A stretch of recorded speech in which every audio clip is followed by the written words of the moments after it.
ఓం గం గణపతియే నమ. శ్రోతలకు నమస్కారం. మన ఛానల్కు స్వాగతం.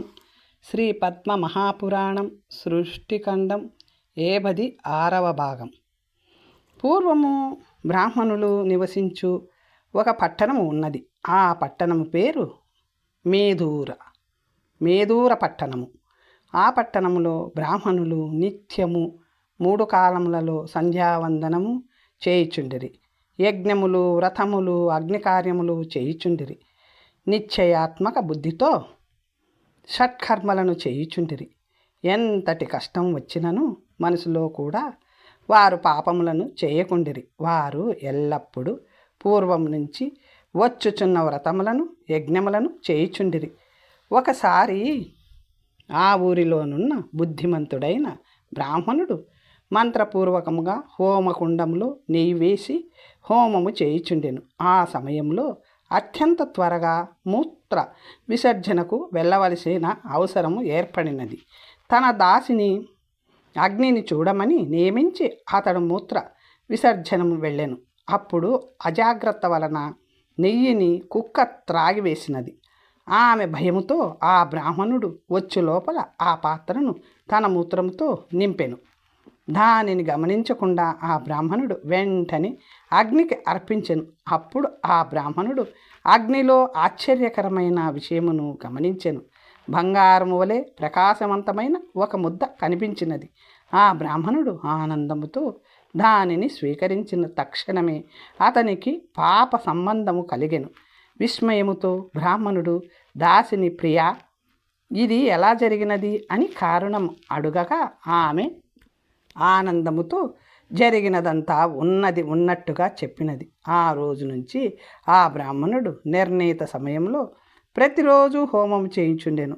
ఈ విధముగా అతనికి గొప్ప సంపద కలిగెను. జనులు అది చూసి విస్మయపడిరి. మెల్లగా ఈ విషయం ఒకరి ద్వారా ఒకరికి తెలిసి కొందరు దురాచారులు ఆశతో అదే పాపపు పనిని చేయుచుండిరి. ఆశ పెరిగిన కొలది మనస్సు పాపముతో నిండుతున్నది.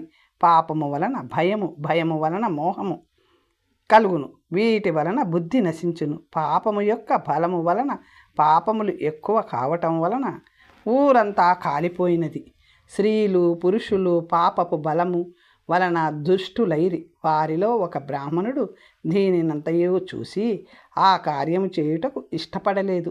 ఊరిలోనున్న దుఃఖకరమైన పరిస్థితుల వలన పీడితురాలైన ఆ బ్రాహ్మణుని భార్య ఇలా పలికెను: ఓ నాత, మీ దుఃఖమును చూస్తుంటే నాకు చాలా కష్టముగానున్నది. మనము వేరే ఊరికి వెళ్ళిపోదాము. వివేకవంతుడైన ఆ బ్రాహ్మణుడు ఆమె మాటలు విని నవ్వి ఇలా పలికెను: హితకరమైన ఉత్తమ ధర్మమును వదిలి పాపము చేయుచు జీవించువాడు మూఢుడు. అతడు శాశ్వత నరకమును పొందును. దురాచారులైన ఈ బ్రాహ్మణులు గొప్ప పాపమును చేయుచు మహాపాతకులై భార్యా పిల్లలతో సహా నరకమునకు వెళ్ళుదురు. వీరి పాపమునకు అంతమే లేదు. నేనొక్కడినే ధర్మమును కాపాడుకుంటూ వస్తున్నాను. నేను ఇక్కడే ఉంటాను. అంతటా ఆ బ్రాహ్మణుని పత్ని, మీరు పలికిన మాటలు వింటే లోకులు నమ్ముదురు. నా ముందు మాట్లాడితే మాట్లాడారు, కానీ వేరెవరి ముందు ఇలా మాట్లాడకండి అన్నది. అప్పుడు బ్రాహ్మణుడు ఇలా పలికెను: ప్రియే, నేను ఈ ఊరును వదిలిన తక్షణమే ఈ ఊరు జనులతోనూ సంపదతోనూ నాశనమైపోతుంది అనెను. ఇలా పలికి సంతోషముతో తన ధనమునంతటినీ తీసుకొని భార్యతో ఊరు పొలిమేరలు దాటి బయటకు వెళ్ళెను. అక్కడ నిలబడి ఆ ఊరిని చూడగా అది అలాగే ముందు వలనే చెక్కు చెదరకుండా ఉంది. అప్పుడు ఆ సాధ్వీమణి, పతిదేవ, ఊరు ముందు వలనే ఉంది కదా అని పలికెను. బ్రాహ్మణుడు విస్తుపోయి, మన వస్తువు ఏదైనా ఇంటి బయట నుండి ఉండిపోయినదా అని అడిగాను. భార్య కొంచెం ఆలోచించి, హడావిడిలో చెప్పులు మర్చి వచ్చాను, ఇప్పుడే వెళ్ళి తీసుకువచ్చేదను అని పలికి ఆ సాధ్వీమణి వెనక్కి వెళ్ళి ఆ చెప్పులను తీసుకొని భర్త వద్దకు వచ్చెను. అప్పుడు వెనక్కి తిరిగి చూడగానే ఊరంతా నాశనమై ఉన్నది. బ్రాహ్మణాది వర్ణముల వారు పాపులు అయిన ఆ పురవాసులు తిరిగి రాలేని ఘోర నరకములో పడిరి. వారంతా యమపురునకు వెళ్ళిరి. వారి పాపములకు నిష్కృతి లేదు. అపవిత్రమైనది, దుర్గంధపూరితమైన దానిని ముట్టకూడదు. పూర్వజన్మ వాసన వలన అటువంటి వాటిని తిన్నచో అతడు పాపమును చేయును. దొంగతనము చేయువాడు రాత్రిపూట సంచరించువానిని తోడేలు అని బుద్ధిమంతులు చెప్పుదురు. ఏ పని ఎలా చేయవలేనో తెలియని బుద్ధిహీనుడు సమయాచారహీనుడైన వాడు పశువు వంటే ముంగిస మొదలైన పశువులు ఇవే. తుంటరివాడు తోటి వారికి చిరాకు కలిగించును. యుద్ధంలో భీరువగును. ఒకరు తినగా మిగిలిన దానిని ఎంగిలిని తినువానిని సునకము అని బుధులు చెప్పుదురు. దొంగతనము చేయుట యందు ఆసక్తి కలవాడు స్నేహితులను వంచుట, మైథునములో కలహము చేయువాడు చపల స్వభావుడు, అడవులలో ఉండుటకు ఇష్టపడువాడు, భోజనము చేయుటలో చంచలుడు, కోతి అని చెప్పబడెను. మోసము చేయువాడు మాటలతోనూ చేతలతోనూ ఆలోచనలతోనూ ఇతరులను భయపెట్టువాడు సర్పమని చెప్పబడెను. బలముగా ఇంకొకరి మీద పడువాడు లజ్జ విహీనుడు, కుళ్ళిన మాంసము ఇష్టపడువాడు సింహం వంటి మనిషి రూపంలో ఉన్న సింహము అని చెప్పవచ్చును. అతని అరుపులతో తోడేళ్ళు మున్నగు జంతువులు భయంతో పారిపోవును. ఇప్పుడు సమస్య. ఇప్పుడు మనుష్య రూపంలోనున్న దేవతల గురించి చెప్పెదను. వారు దేవతలను, బ్రాహ్మణులను, అతిథులను, గురువులను, సాధువులను, తపస్సులను సదా పూజింతురు. ధర్మశాస్త్రములలోనూ నీతి శాస్త్రములలోనూ ఆసక్తి కలిగి ఉందురు. వారు క్షమా స్వభావులు, ఎప్పుడూ కోపగించుకోరు. సత్యమునే మాటలాడుదురు. ఇంద్రియ నిగ్రహము కలిగి ఉందురు. లోభము ఉండదు. ప్రియవచనములను పలుకుదురు. దయవంతులై లోకమునకు ప్రీతిపాత్రులగుదురు. మధురమైన కంఠము కలిగి మంచి రూపము కలిగి బలవంతులై ఉందురు. వీరు అన్ని పనులలో నేర్పరులు, అక్షరాగ్నులు, విద్యావంతులు, నృత్య గీత విశారదులు, మంచి వక్తలు, వీణ మొదలగు వాయిద్యములందు నేర్పరులు. ఆధ్యాత్మిక విద్యలో గొప్ప ఆనందము పొందుదురు. యజ్ఞములను చేయుట ఎందు, గోపంచకమునందు, శాకాహారమునందు, మంచి వాసన గల ద్రవ్యములందు, నూతన అనగా తాజా వస్తువుల ఎందు, రమ్యమైన వాటి ఎందు, అస్త్రశస్త్రముల ఎందు, ఆభరణముల ఎందు ఇష్టము కలిగి ఉందురు. స్నానము, అతిథి పూజ, దానము, వ్రతములు, యజ్ఞములు, దేవతార్చన మొదలగు వాటిలోనే వీరు సమయము వెళ్ళబుచ్చుదురు. ఇదే వారి జీవన విధానం. ఎప్పుడు సమయమును వృధా చేయరు. ఇది దేవతల వంటి మనుషుల ఆచారములు. అయితే దేవతలు సత్వ గుణము అధికముగా కలవారు. మానవులు భీతి కలిగిన వారు. దేవతలు సదా గంభీరులు. మానవులు మృదు స్వభావము కలవారు. దేవతలకు, మానవులకు, దైత్యులకు, రాక్షసులకు, ప్రేతములకు సదా వారి మధ్య గొప్ప ప్రీతి, సౌఖ్యము, స్నేహము, పుణ్యకార్యములు ఉంటాయి. ప్రేత జాతుల వారికి ప్రేతముల యందు, పశుజాతుల వారికి పశువుల యందు స్నేహం ఉంటుంది. కాకి మొదలగునవి తమ సొంత జాతిలోని ప్రేమ పొందినట్లు ఆయా జాతుల వారు ఆయా జాతుల యందు ప్రీతి కలిగి ఉందురు. అసూయ కలిగి ఉంటాయి. ఆయా విద్యయే వారి లక్షణములు. ఈ విధముగా సమాన జాతి యందు పుణ్యములను, ప్రేమను, ద్వేషములను, గుణములను, దుర్గుణములను చూడవలేను. ఈ ప్రపంచంలో జాతి, యోని భేదం ఉన్నచో వారు సుఖముగా ఉండచాలరు. ఒకే జాతి అయినచో వారిరువురు పుణ్యము కానీ పాపము కానీ కలిసి చేయుదురు. పుణ్యవంతులు పుణ్యకార్యములు చేయుట వలన ఆయుర్వృద్ధి కలుగుతుంది. దైత్యులు మొదలగు వారు పాపము చేయుట వలన పుణ్యము క్షీణించి ఆయుక్షీణము కలుగుతుంది. ఈ భూమి యందు కృతయుగంలో ఎక్కువ మంది దేవతలే పుట్టారు. దైత్యులు, ఇతర పాపులు లేరు. త్రేతాయుగంలో వారు పావు భాగము, ద్వాపర యుగంలో వారు అర్ధభాగం, ద్వాపర యుగం సంధిలో అంతా కలిసి ఉంటుంది. భారత యుద్ధం దేవతలకు, దైత్య దానవులకు మధ్య జరుగుతుంది. దుర్యోధనుడు, అతని సైన్యం, కర్ణుడు మొదలైన వారు అందరూ దైత్యులు. దైత్య అంశతో జన్మించిన వారు. భీష్ముడు వసువులలో ముఖ్యుడు. ద్రోణుడు దేవముని. అశ్వత్థామ సాక్షాత్ శివుడు. శ్రీహరి నందకులములో అవతరించాడు. 5 ఇంద్రులు పాండవులుగా జన్మించారు. విదురుడు ధర్మేంద్రుడు.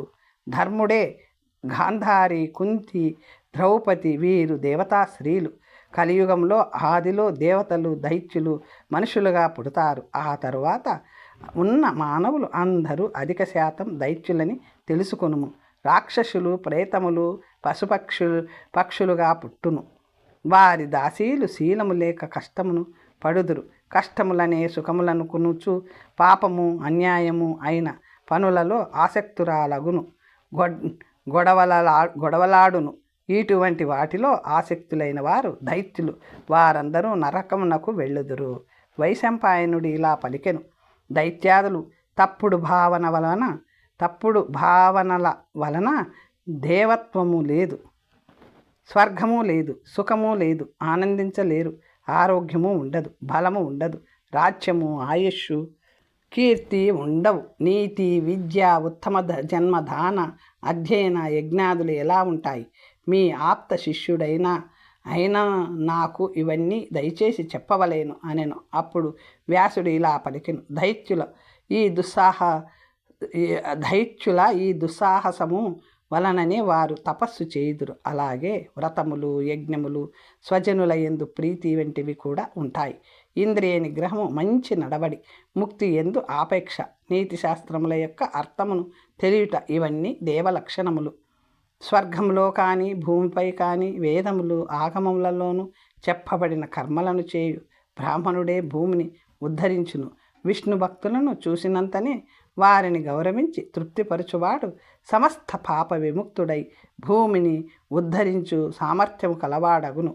సత్కర్మ నిరతుడై అన్ని యజ్ఞములను చేయుచు ధర్మమును ఆసక్తి కలిగి ఉన్న బ్రాహ్మణుడే భూమిని ఉద్ధరించును. విశ్వాసఘాతకులు, కృతజ్ఞులు, వ్రతభ్రష్టులు, గోబ్రాహ్మణులను ద్వేషించువారు వీరు అందరూ భూమిని నాశనము చేయుదురు.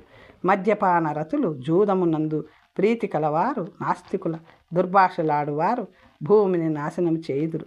అధర్మ నిరతులు, సదా భీతి కలవారు, భయము లేనివారు, భయము కలిగించువారు, శృతి స్మృతులను వారికి ఇష్టము వచ్చినట్లు వ్యాఖ్యానములు చెప్పువారు భూమిని నాశనం చేయుదురు. స్వధర్మమును వదిలి నీచ ధర్మమును అవలంబించువారు, పెద్దలను నిందించువారు, ఇతరులను ద్వేషించువారు, భూమిని నాశనము చేయువారు, దానము ఇచ్చువానిని ఆపువారు, ఇతరులకు పాపకార్యముల యందు ప్రేరేపించువారు, దీనులను అనాథలను పీడించువారు, పాపములు చేయువారు భూమిని నాశనం చేయుదురు. రమ్యమైన, అతి గుహ్యమైన, హితకరమైన ఈ విషయమును ఎవరైతే విందురో వారికి దుర్గతి, దుఃఖము కలుగదు. దైత్యులలో జన్మ కలుగదు. స్వర్గలోకంలో శాశ్వత సుఖము కలుగును. పేదరికము కలుగదు. అకాల మరణము కలుగదు. పాపములు ఇతనిని అంటవు. ఇహలోకములో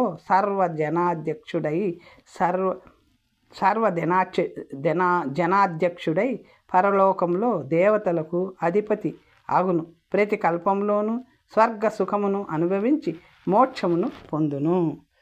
రథసప్తమి వ్రతం. వైశంపాయనుడు ఇలా పలికెను. ఓ ద్విజశ్రేష్ఠ, ఓ ప్రభు, ప్రతిరోజు ప్రభాతకాలంలో ఆకాశంలో ప్రకాశించుచున్నది ఎవరు?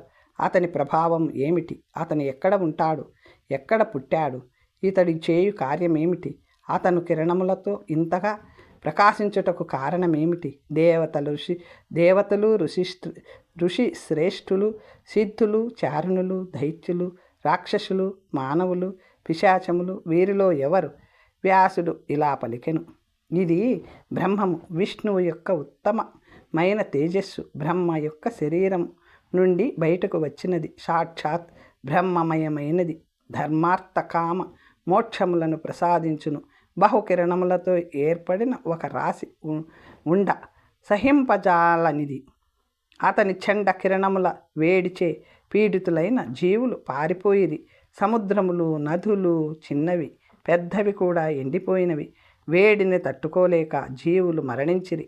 దీనిని చూసిన ఇంద్రాది దేవతలు అందరూ బ్రహ్మదేవుని సమీపించి బ్రహ్మతో జీవులు పడుతున్న కష్టములను విన్నవించిరి.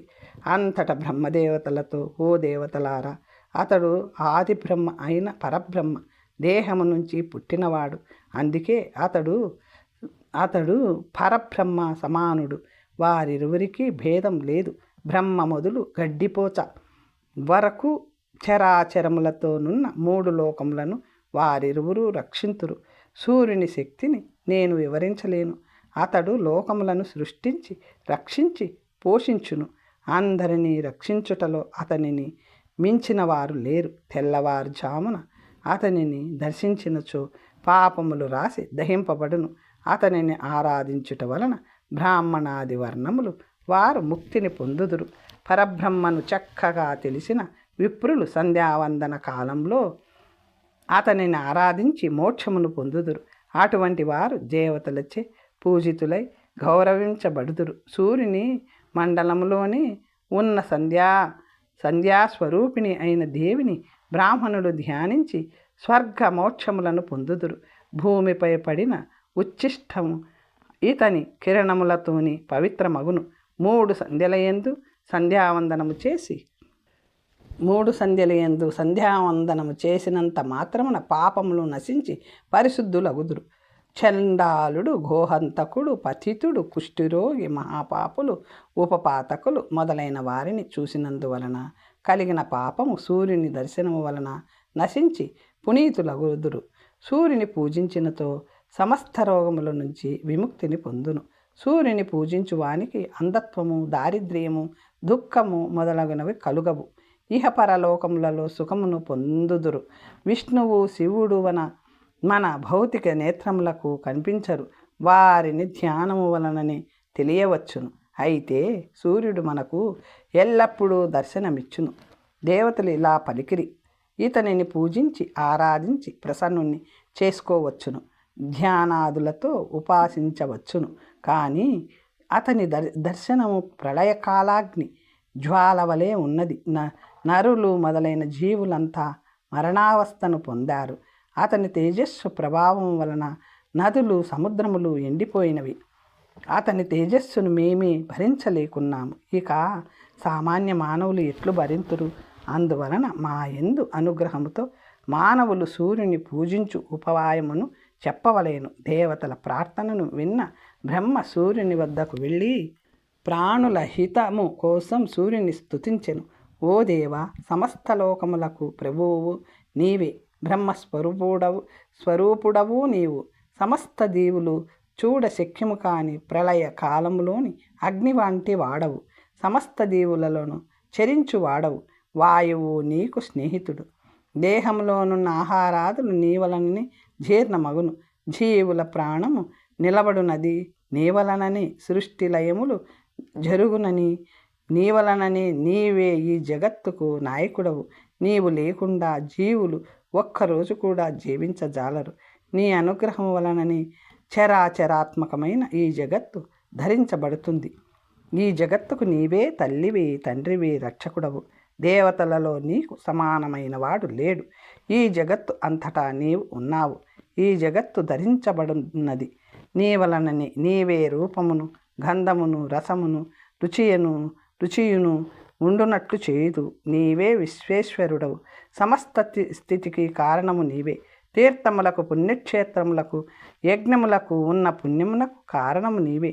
నీవు పుణ్యమునకు నిధివి, సర్వసాక్షివి. నీవు సర్వజ్ఞుడవు. నీవే సర్వకర్తవు, సర్వహర్తవు. నాశనము చేయువాడవు నీవే, కాపాడువాడవు నీవే. అంధకారమును, పాపములను, వ్యాధులను నాశనము చేయువాడవు నీవే. దుఃఖములను, దారిద్ర్యమును నాశనము చేయువాడవు నీవే. ఇహపరలోకాలలో నీవే బంధువువు.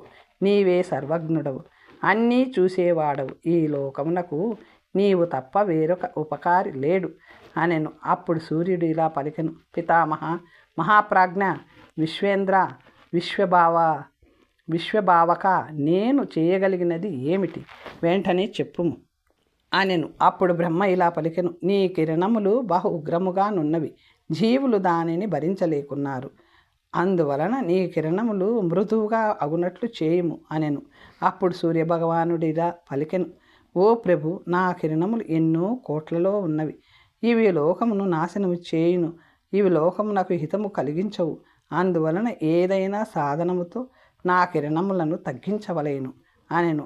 అప్పుడు సూర్యుని మాటలు విన్న బ్రహ్మదేవుడు విశ్వకర్మను రప్పించి వజ్రంతో చక్రమునకు సానపెట్టడానికి చేయించి ప్రళయ కాలాగ్ని వలె నున్న సూర్యుని కిరణములను కత్తరించెను. ఆ కాంతితో విష్ణువుకు సుదర్శనమును, యమునికి యమదండమును, శివునికి త్రిశూలమును, కాలునికి ఖడ్గమును, గుహునికి శక్తి ఆయుధమును, చండికకు ఉత్తమ శస్త్రమును శూలమును బ్రహ్మ ఆజ్ఞగా విశ్వకర్మ తయారు చేసెను. ఈ విధముగా కాంతి తగ్గిన పిమ్మట 1000 కిరణములు మాత్రమే మిగిలిన పిమ్మట కశ్యపునకు అదితికి పుత్రునిగా జన్మించాడు. అదితి పుత్రుడు అయినందున ఆదిత్యుడయ్యాడు. విశ్వాంతములో మేరు పర్వతము చుట్టూ అతడు భ్రమించుచుండును. బ్రహ్మ ఆదేశమును అనుసరించి భూమికి 1,00,000 యోజనముల ఎత్తులో చంద్రాది గ్రహములతో పాటు చరించుచుండును. సూర్యుడు 12 రూపములలో భాగములతో ప్రతి మాసములోనూ వేరువేరుగా సంచరించుచుండెను. ప్రతి మాసములోనూ ఒక భాగము నుండి మరొక భాగమునకు సంచరించును. దీనిని సంక్రాంతి అని అందురు. సూర్యుడు ఒక రాశి నుంచి మరొక రాశిలోకి ప్రవేశించుట సంక్రాంతిలో లోకమునకు కలుగు ఫలమును ఇప్పుడు చెప్పేదను. సూర్యుడు ధనస్సు, మిథునము, మీనము మరియు కన్యారాశులలో ప్రవేశించు కాలమునకు సంక్రాంతికి షడశీతి కాలమని పేరు. అలాగే వృషభ, వృశ్చిక, కుంభ, సింహ సంక్రమణలకు విష్ణుపది పుణ్యకాలమని పేరు. ఈ కాలంలో చేసే దానాలు, దేవతలకు పితృదేవతలకు చేయి తర్పణాలు, పూజలు శాశ్వత ఫలమునిచ్చును. షడశీతి కాలంలో దానాదులకు వచ్చు ఫలము 1000 రెట్లు అధికము. విష్ణుపది కాలంలో చేయు దాన జపాదులకు 1,00,000 రెట్లు అధిక ఫలము లభించును. కర్కాటక రాశి మరియు మకర రాశిలో సూర్యుడు ప్రవేశించినప్పుడు వచ్చే అయినములలో చేసే జపదానాది కర్మలకు 1,00,000 రెట్లు అధిక ఫలం లభించును. విష్ణుపది కాలంలో చేసే దానం అక్షయ ఫలమునిచ్చును. జన్మలకు ఆ ఫలము కర్మతోనే ఉందురు. చలికాలంలో వస్త్రదానము చేయువాని దేహము చలికాలంలో చలి వలన దుఃఖమును అనుభవించదు. ఎవరైతే వారి శరీరమునకు సమాన తూకము గల బంగారమును దానమిచ్చెదరో, అలాగే శయ్యను దానమిచ్చెదరో వారు పొందు ఫలము అక్షయము. బ్రాహ్మణునకు మనస్ఫూర్తిగా శయ్యాదానం చేయువాడు కులవతి అగును, రాజపదవి లభించును.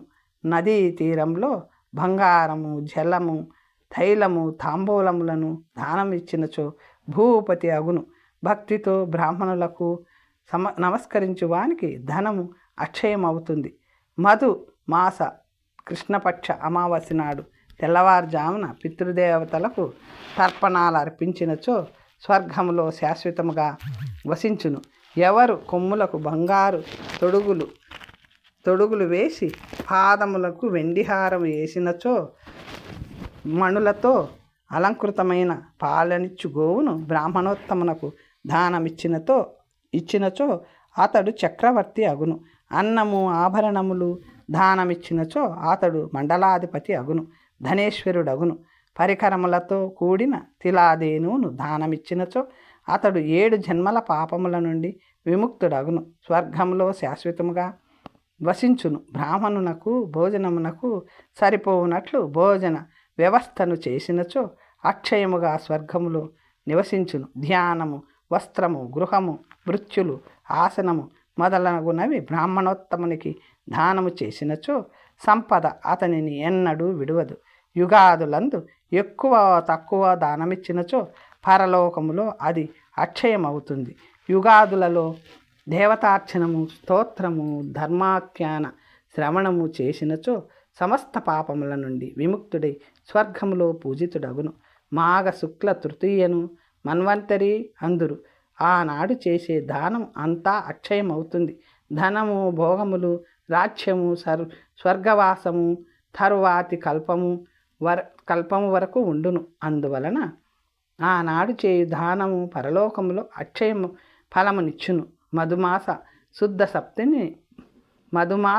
సప్తమిని మన్వంతర మందురు. అది అత్యంత పుణ్యవంతమైన తిథి అని పురాణాలలో చెప్పబడినది. దీనిని కోటి భాస్కర అని కూడా అందురు.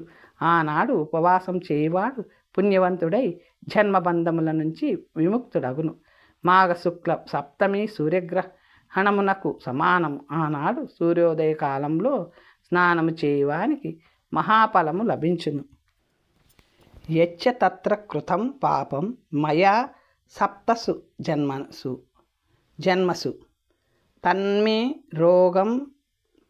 తన్మే రోగంచ శోకంచ భాస్కరీ అస్తు సప్తమి.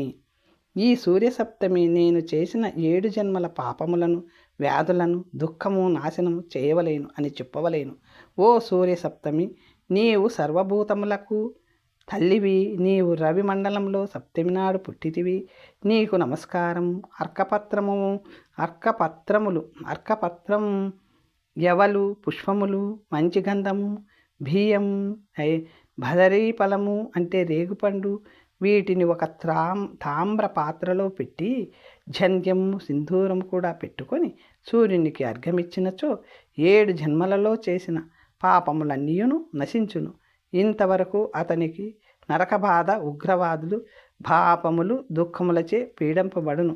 ఇక ఆహార నియమములు విషయము, ఎండలో ఎండబెట్టిన బియ్యముతో చేసిన అవిషాన్యమును తినవలేను. పిండి, అల్లము, పళ్ళు, శాకములు, మేకపాల నుంచి చేసిన నెయ్యి, కేశములు, కీటకములు మొదలైనవి పడి అపవిత్రమైన పదార్థములను విడువవలేను. వేడి నీళ్ళలో స్నానము చేయకూడదు.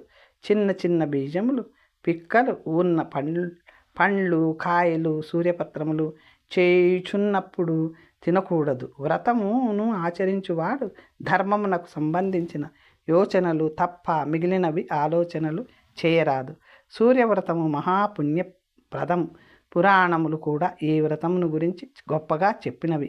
ఈ వ్రతము ఆచరించువాడు 1000 కోట్ల సంవత్సరముల కాలము సూర్యునితో సమానమై భోగములను స్వర్గములో పొందును. ఈ విధముగా సుఖములను అనుభవించి స్వర్గవాసము ముగిసిన పిదప భూమిపై ధనవంతుడైన రాజుగా జన్మించును. అంతేకాదు, అతడు దిగి సూర్యవ్రతమును చేయును. ఈ విధముగా సుఖభోగములను అనుభవించి శాశ్వత ఆనందమును పొందును. సూర్యుని అనుగ్రహము వలన ఆ ఆరోగ్యమును, ఐశ్వర్యమును పొందును. మాఘ శుక్ల సప్తమి ఆదివారం నాడు వచ్చినచో దానికి మహాజయమని పేరు. మిగిలిన మాసములలో శుద్ధ సప్తమి ఆదివారం నాడు వచ్చినచో దానిని విజయమని అందురు. విజయములో లభించు పుణ్యము 1,00,00,000 లక్షల, మహాజయములో లభించు పుణ్యము అనంతము. ఈ ఒక్క వ్రతమును ఆచరించినచో జన్మబంధములు తొలగి ముక్తుడగును. సూర్యుని ప్రీతి కోసం ఉత్తమ గుర్రమును, బంగారమును, ఎర్రని వస్త్రమును, ధాన్యమును దానము ఇచ్చినచో స్వర్గాధిపతి అగును. పిదప భూలోకంలో మానవ జన్మనెత్తి రాజగును. ఈ విధానములలో కల వ్యత్యాసములు చెప్పెదను విను. ఉత్తమ అశ్వమును మంచి ఆభరణములతో అలంకరించి దానమిచ్చినచో 7 మహాసముద్రములచే పరివృతమైన భూమికి రాజగును. శత్రుభూతి ఉండదు. గుర్రమును ఇచ్చు శక్తి లేనిచో ఎద్దులను దానమివ్వవచ్చును. 1-2 మాసములు బంగారముతో ఎద్దులను ఇవ్వవచ్చును. బంగారు పాత్ర, రత్న పాత్ర లేదా దానికి సమానమైన బంగారమును దానము చేసినవాడు స్వర్గాధిపతి అగును, ధనేశ్వరుడు అగును. ఎర్రని వస్త్రము, ధాన్యమును తన శక్త్యానుసారము దానము చేసినవాడు స్వర్గమునకు, భూమికి అధిపతి అగును. ఐశ్వర్యము అతనిని ఎన్నడూ విడువదు. అతడు ఎటువంటి వ్యాధులు లేకుండా సంతోషముగా, శత్రువులు లేకుండా ప్రతాపవంతుడనై సూర్యుడున్నంత వరకు సుఖమును ఉండును. మాఘమాసంలో ఈ విధముగా సప్తమి వ్రతమును ఆచరించువాడు ఈ లోకంలో కోరుకున్నవన్నీ పొంది దేవతల చేత గౌరవింపబడును. ఆదివారం నాడు వచ్చే సప్తమి అర్కాంగ సప్తమి నాడు విధానముగా వ్రతమును ఆచరించువాడు సమస్త పాప విముక్తుడై కోరిన కోరికలన్నింటినీ పొంది ముక్తుడగును. ఈ వ్రత లక్షణములు ప్రతి నెల ఈ వ్రతమును ఆచరించు విధానమును నీకు చెప్పెదను. ఈ వ్రత ప్రభావము వలన స్వర్గంలో దేవతలకు కూడా పూజితుడగును. ఈ వ్రత లక్షణమునకు ప్రతి నెల ఆచరించవలసిన విధానమును ఇప్పుడు నీకు చెప్పెదను. ఈ వ్రత ప్రభావము దేవతల చేత పూజింపబడును. ఉత్తరాయణములో శుక్లపక్షంలో సప్తమి ఆదివారం నాడు వచ్చి ఆ రోజు పురుష నక్షత్రమైనచో ఈ దీక్షను చేపట్టవలేను. హస్త మైత్ర అంటే అనురాధ, పుష్యమి శ్రవణ మృగశిర పునర్వసు అను నక్షత్రములు పురుష నక్షత్రములు. పంచమి నాడు ఒక పూట భోజనము చేయవలేను. షష్ఠి నాడు రాత్రి మాత్రము తినవలేను. సప్తమి నాడు పూర్తి ఉపవాసము. అష్టమి నాడు పారణ చేయవలేను.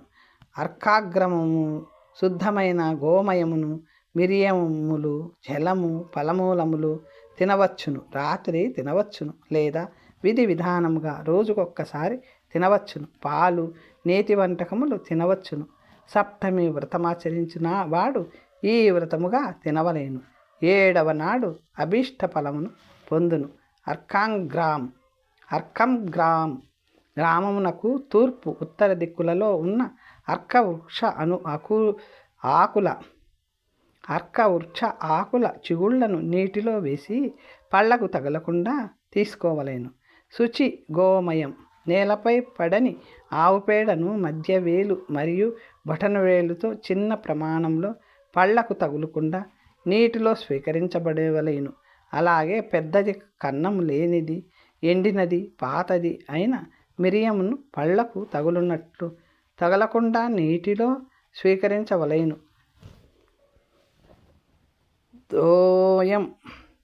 తోయం అంటే బొటనవేలి మూలం నుంచి స్వీకరించు నీటిని బ్రహ్మమందురు. బొటనవేలికి వ్రేళ్లకు మధ్య నుంచి స్వీకరించు నీటిని పైత్రమందురు. ఈ నీటిని పళ్ళకు తగలకుండా త్రాగవలేను.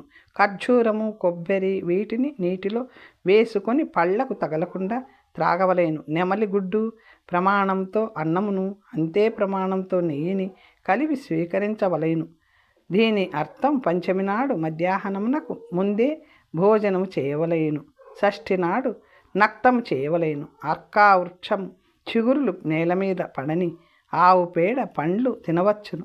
పాలు త్రాగవచ్చును. పైన చెప్పిన ప్రమాణములలో అన్నం మరియు నెయ్యి కలిపి తిన్నను అది నక్తమే అగును. ఈ విధముగా భానుసప్తమి నాడు అంటే రథసప్తమి రోజు ఉపవాసం చేసి మూడవ నాడు పారణ చెయ్యవలయును అని భానుసప్తమి ఫలము లభించును. మధ్యాహ్నం తరువాత సూర్యుని కిరణములు ఏదైనా వస్తువుపై పడి దాని నీడ రెండంతులగును. అదే నక్తము చేయుటకు అనువైన సమయం. రాత్రి భుజించుటకు నక్తము చేవుని పువ్వులు పండ్లు మంత్రములు మొదలైన వాటితో పూజించవలేను. తరువాత శాస్త్రమును అనుసరించి అన్నదానము చేయవలేను.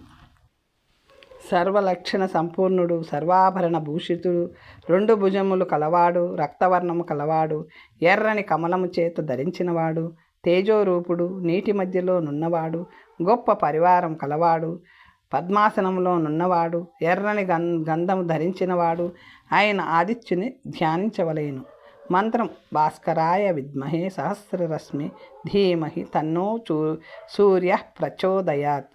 1000 కిరణములు గల భాస్కరునికి నేను నమస్కరించుచున్నాను. ఆ సూర్యుడు నన్ను కాపాడునుగాక. ఆ మంత్రములు గొప్ప ఫలమునిచ్చును. సప్తమి నాడు ఈ మంత్రము జపించినచో జయము లభించును. కరవీర పుష్పము, కారంజ పుష్పము మరియు ఇతర ఎరుపు వర్ణము గల పుష్పములతో సూర్యుని పూజించవలేను. అష్టమి నాడు పారణ చేయవలేను. సప్తమి నాడు పారణ చేయరాదు. నవమి నాడు చేసినచో వ్రతఫలము లభించదు. పారణము మధ్యాహ్నము చేయవలేను. పులుపు కారము వగరు పదార్థములతో పారణ చేయరాదు. బియ్యములో బీజములు గడ్డి వంటివి జాగ్రత్తగా ఏరవలేను. పెసలు మినుములు నువ్వులు తినకూడదు. తన శక్త్యానుసారము బ్రాహ్మణులకు అన్నపానములకు కూరలను ఇచ్చి తృప్తిపరచవలయను. మాంసమును ఇవ్వరాదు.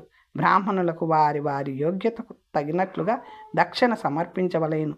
అనంతమైన ఫలమును ఇచ్చున్నది, పాపనాశకమైనది, పుత్ర పౌత్రాభివృద్ధిని కలిగించున్నది, ఐశ్వర్యమును పెంచున్నది అయిన ఈ వ్రతమును సూర్యుని ప్రీతి కోసం ప్రతి నెల చేయవలేను. భక్తితో పారణ చేయువారు సూర్యలోకమును పొందును. కోటి కల్పముల కాలం స్వర్గములో ఉండి తరువాత ఉత్తమ గతిని పొందును.